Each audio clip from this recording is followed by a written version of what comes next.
Ladies and gentlemen, to our YouTube channel, Zion Kenya TV. It is my hope and prayer that this video is going to find you well wherever you are. Now, as we speak right now, there seems to be no opposition in our country. The reason why I'm saying this, the Nadco report reflects a lot, as you saw yesterday's news, that William Samoei Ruto met with the current opposition, people like Opiyo Wandayi, Kalonzo Raila, and the rest. But Eugene Wamalwa refused and went against the Nadco report. And we are going to share whatever the details on Eugene Wamalwa exposing the Nadco report. As I am just displaying the photos, by then Raila Odinga had a meeting with Kimani Ichung'wah on this movement at the Capitol Hill. And again, after that, these people went to State House to conclude with President Ruto. What have shocked me is that the politicians are now creating a very lethal movement on themselves. And I'm very much impressed, ladies and gentlemen, that yesterday, part 1, I said that no politician will come to you to assist you if he or she is not your relatives or brother and sisters. And this remark tells us a lot, that there is many probability, that is 98%, for President Ruto to work with no opposition in our country. And this might be very dangerous when it's come to time for development and fulfilling the promises. I want us to take a look and listen to whatever was taking place between by that duration in State House, and again now Eugene Wamalwa opposes this. So I was just making the point that we have opportunities globally to present Kenyans for global positions, and we should exploit that opportunity, or continental ones for that matter.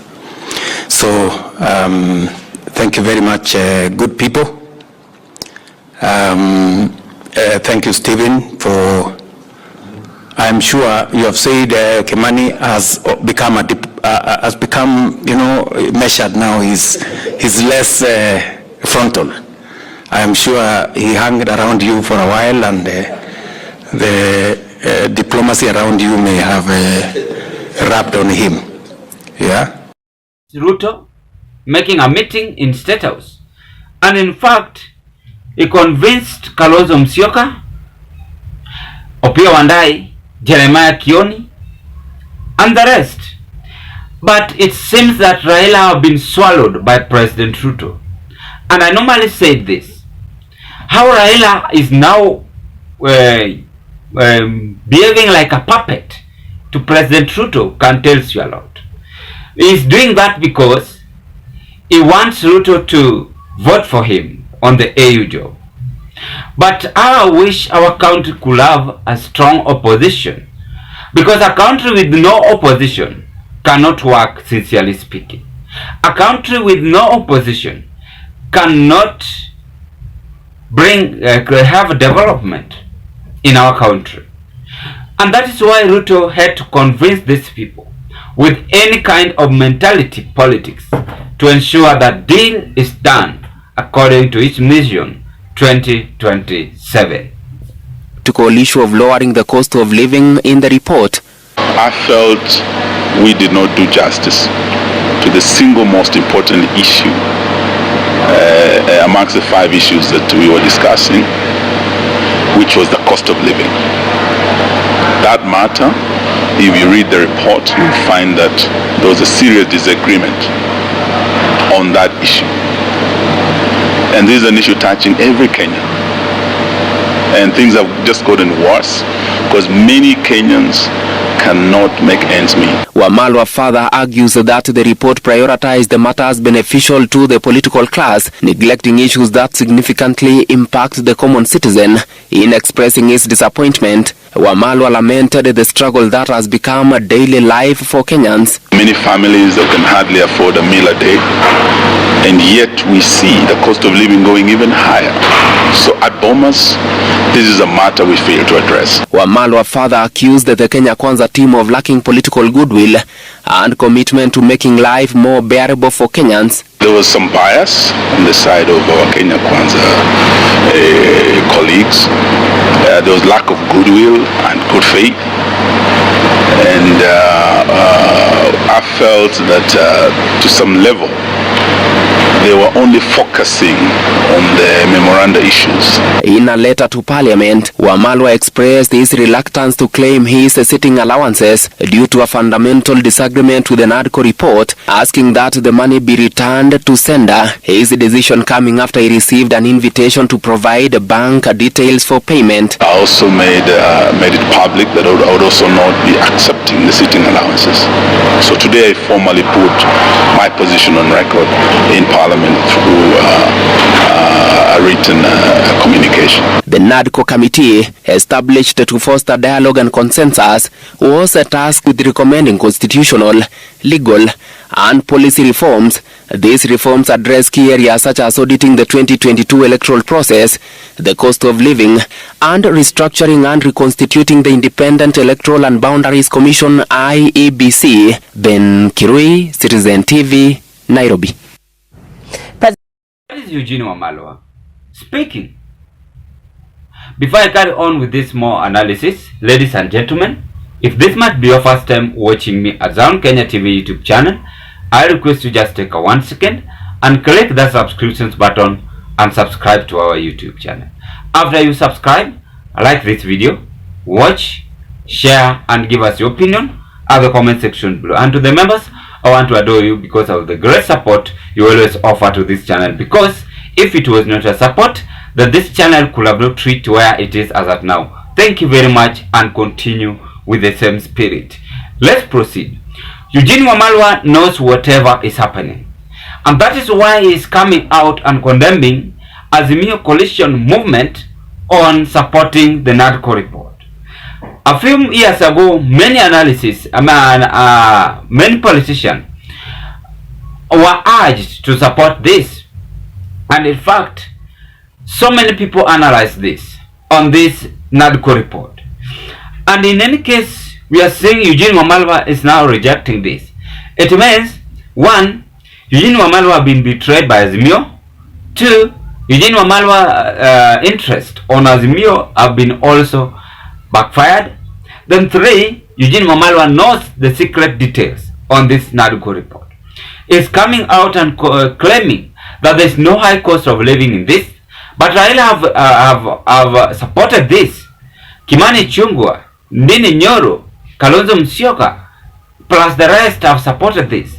This could have been this is a very best indication to tell you that these people only support this for their own benefit. And in fact, they are only after security details. The government provide them with more capitals in order to run their businesses, and also they only interest to benefit on themselves. As Kenyans are left, no one is ready for you, to fight for you, to defend you. As I said, that no one is now fighting for the poor. The poor are also crying, the rich are also crying. You recall I said that. So this is the best time for you to wake up and know, I don't want to cheat you, but I want to tell you the truth, that indeed our country lacks opposition. In this movement, now Ruto is doing his own thing. Kenya Kwanza as the president. Any government without strong opposition cannot work, cannot deliver whatever you think. But they will only benefit on their own self-interest, together with their families, together with their friends, together with their sisters, relatives, brothers, and the rest. as those who struggle to vote and ensure that you is working in the same government administration was declared by the IBC is now being left outside. So Kenyans, you ought to learn this from a fig tree. For sincerely speaking, this Nadco report tells us a lot. No one could have believed that Raila Odinga could have worked with Ruto closely as this. No one could have believed that Kalonzo Raila could have worked closely with President Ruto. But this is just a convince of political interest. You know, politics is well planned, drafted by any politician to achieve whatever he wants. The real reality here, ladies and gentlemen, is that Ruto have swallowed opposition. He doesn't want to work with opposition and is ready to convince them with any means to ensure he just wants to work peacefully, enjoy the government resources. He doesn't want no one to disturb him, to put him on toes. And as I speak, Kalonzo Raila is going to be a weak opposition. In any case, Raila gets the AU job because he have again been convinced by the current president. That is where we are heading to, and it is very unfortunate. We have leaders, but leaders cannot now no longer fight for Kenyans. What can you say on this movement, ladies and gentlemen, as I end my analysis at this point? I want to wish you all the best, and I still appreciate you for the support and the effort you always offer to this channel. You can also let me know where you are watching me from. Is it per country or per county or outside the country?